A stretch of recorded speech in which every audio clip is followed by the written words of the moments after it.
միջնորդները անընդունելի են։ Եթե այս պահին առկա են կողմեր, որոնց դեմ են արտահայտվում բանակցային կողմերից այս կամ այն, դա առանձին պատմություն է, բայց պատմությունը ցույց չի տվել, որ միջնորդները անընդունելի են։ Հակառակը, թե այս կոնֆլիկտի պատմությունը, թե համաշխարհային կոնֆլիկտների պատմությունը ցույց է տվել, որ երբեք առանց միջնորդի, առանց երաշխավորի նման բանակցություններ չեն ընթանում։ Երբեք չկա տենց դեպք պատմության մեջ, հասկանում եք։ Իրա know-how-ն է։ Ինչ վերաբերում է առաջարկին, որպեսզի մեր քաղաքացիների համար եւ ձեր համար հարգելի լրագրողներ ընկալելի լինի, որ իմ հնչեցրած կարծիքը միջնորդական եւ երաշխավորական առաքելությունների մասին չունի որևէ աշխարհաքաղաքական ուղղվածություն, ես հենց այդ դրդապատճառով չեմ նշում երկիր կամ միջազգային կազմակերպություն։ Անհրաժեշտ է գտնել մի որևէ երկիր կամ միջազգային կազմակերպություն, որը համապատասխանում է երկու մինիմալ պահանջների։ Մեկ, ունակ է ներգրավվել, այստեղ խոսում ենք եւ ցանկության մասին, եւ պարտադրանք բառը լավ բառ չի միջազգային իրավունքի մեջ օգտագործելու համար, բայց որը կարող է իր հեղինակությամբ այնպես անել, որ երկու կողմերն էլ ընդունեն իր միջնորդական ծառայությունները, այսպես ձևակերպենք։ Եվ երկրորդ, որը այս կամ այն կերպ ներգործություն եւ ներկայություն ունի տարածաշրջանում, ում ասածը կարող է գնալ անդին կամ պարզապես հայտարարությունները, ցանկացած կողմ եւ ցանկացած միջազգային կազմակերպություն, որը համապատասխանում է այս երկու մինիմալ պահանջներին, կարծում եմ, որ շատ ավելի լավ արդյունքի կբերի, քան այս պահին ընթացող բանակցությունները, բացառությամբ Թուրքիայի։ Ինչի համար եմ ես հատուկ նշում Թուրքիան, որովհետև առաջին հույս ունեմ, չէ, Հայաստանի Հանրապետության որպես պետություն շահերի համար Թուրքիայի միջնորդական առաքելությունը անընդունելի է, Փաշինյանի համար խիստ ողջունելի։ Դա այն ցույց տալիս իր հանդիպումները Թուրքիայի նախագահի հետ։ Երկրորդ իմ մտավախությունը, ինչի համար եմ ես սրան շատ կարևորություն տալիս, մոտավորապես 2 շաբաթ առաջ նույն օրը տեղի ունեցել 2 հեռախոսազրույց։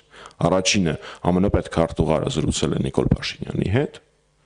որի բովանդակությունը տենց առանձնապես էական չէր, ըստ հաղորդագրության, եւ անմիջապես հետո զրուցել է Թուրքիայի արտգործնախարարի հետ։ Այդտեղ այդ հեռախոսազրույցի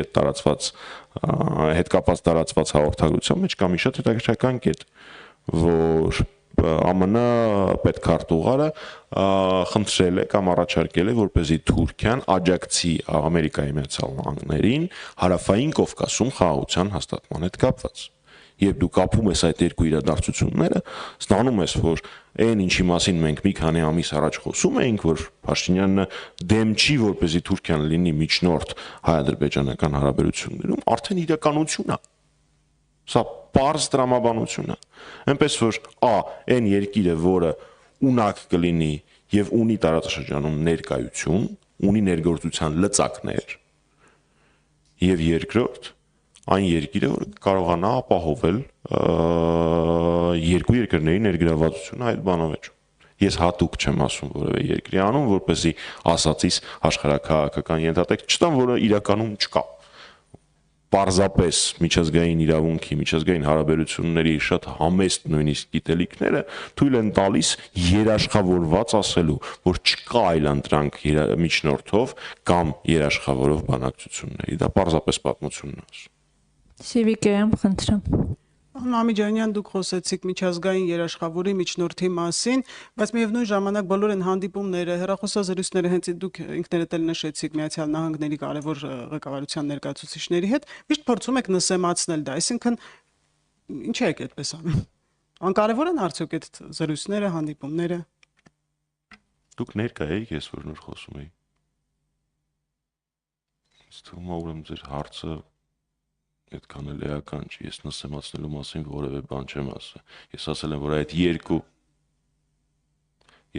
որ այդ երկու հեռախոսազրույցների սխագրություններից հրապարակված սխագրություններից չէ, հայտարարություններից հետևում է, որ Թուրքիան ներգրավվելու է կամ արդեն ներգրավվել է որպես միջնորդ։ Այդտեղ նսեմացում որտեղ տեսեք։ Շնորհակալություն։ Ազգորաթերթ, խնդրեմ։ Այս առաջին հարցին որպես լրատվիչ մանրամաս կուզեի պարզաբանել նոր իմ հարցը տամ արդյոք սահմանային լարվածության